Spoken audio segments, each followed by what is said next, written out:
All right, everybody, welcome back to my channel. Today we're going to be doing something a little bit different. If you're new to this channel, welcome. But I want to point out, I want to preference this video by saying the channel is called Villages and More for a reason. Keyword being more. This channel will always be focused on villages and all things villages, whether that's an accessory, a house, Lemax, Department 56, Kirkland, whatever it is. That's the main focus. But I wanted to maintain the freedom to show you cool finds. And that's what this is that we're going to be going through today. This is a cool find. I found this at our local thrift store. I think I paid about $10.29 for it or something like that, which for what you get and the size, I thought it was pretty cool. I know that, you know, I decorate the whole house and even into the haunted house stuff and the yard haunts and all that stuff, the whole spectrum. I do it all. I've always done it that way. I love the holidays. It's one of my biggest passions in life. Everything, again, from the home stuff to the pro level commercial shows. It's just my love. Okay, it's what I do.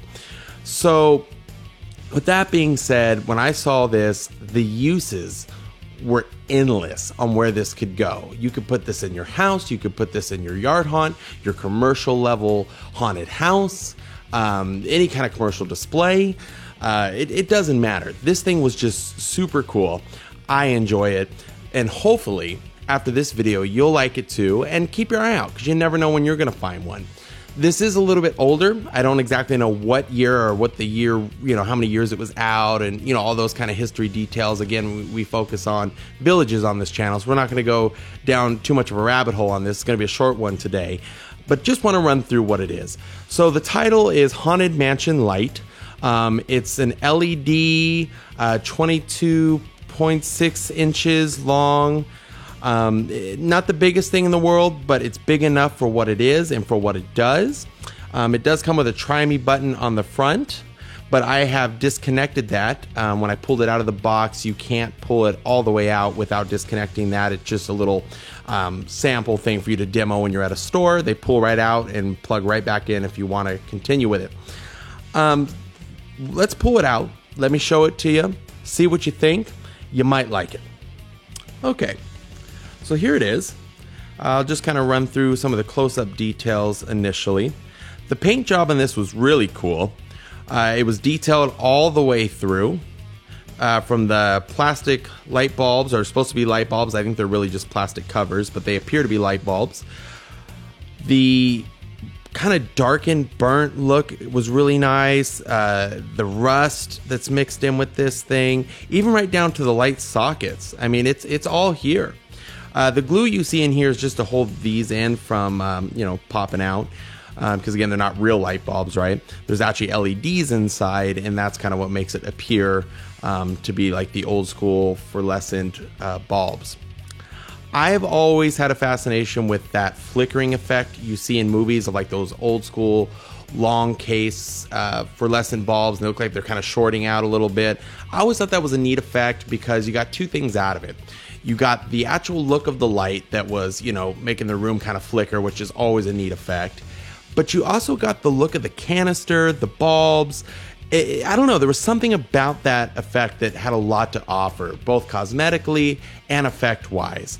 If we flip it over, it does have a chain and hangs like a real canister would.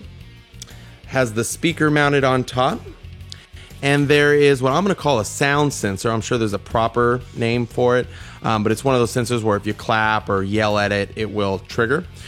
But what's cool about it, it's not annoying. Like, you know how you'll get some like props or something you'll bring home and the slightest gust of wind will set it off? This one's not like that. This one actually has to have a pretty loud clap to it. So it's perfect for, which is why I was saying earlier, you could actually put it in your house because you're not going to have to live with it constantly going off. It just goes off at the right moments. I've tested this. I played with it.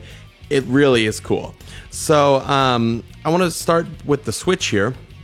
The switch offers a couple different settings, which I think you're going to like, especially if you're using this in your house. It has the version that is just the light. So let's see here. See, there it is. Look at that flicker effect. And by the way, the light on the video doesn't seem to be traveling the length of the bulb, but it actually does. The video is making it look really dark in the middle. It is darker in the middle, but not, it still lights up, and I'll show you that in the dark later. The second setting is with the sound.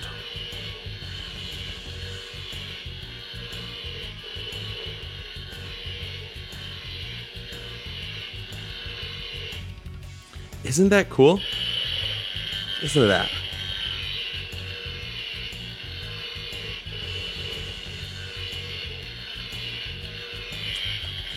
Okay. It's just running its course. The program is a little long. When it goes on, it kind of runs for a little while, but it definitely is not enough to bother. And again, it's not that sensitive. It's sensitive enough, but not overly sensitive where it's every 2 seconds. I ran it for about 15 minutes the other day. Just put it in my hallway and was kind of going, back and forth down the hallway, trying to see what would set it off, what wouldn't. And I can tell you, it's definitely something you could live with for the month of October, without a doubt. It's worth the effect. Super cool. And with the chain, it's pretty heavy duty as for what it is anyway. I mean, again, keep in mind this is plastic, but the chain itself is metal. And it does feel like it would hold with no worries. Like I would have no concerns with, lifting this up. It's battery operated, so I don't know how long the batteries will last. I guess, obviously it depends on how much they go off and what brand you're using. I recommend 2 kinds of batteries. Obviously Duracell is the best. That's what I use in anything that is battery operated. My alternative to that is the Kirkland batteries. Some people, they've never heard of the Kirkland before. They just hear that name and think, it's not a name brand as far as batteries goes. It's not an Energizer. It's not a Duracell. How good could it be? I grew up on Kirkland batteries. I still use them today.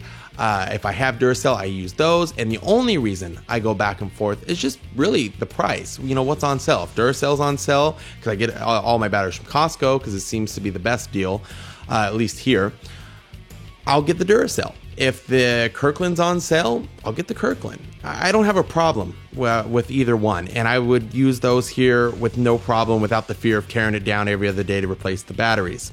I have experimented with some other batteries, like dollar store batteries and random batteries, and yeah, you're going to be fighting that all the time. They're constantly dying on you. But if you're using like an Energizer or a Duracell or a Kirkland battery, you're going to be just fine. You're going to be very happy with it.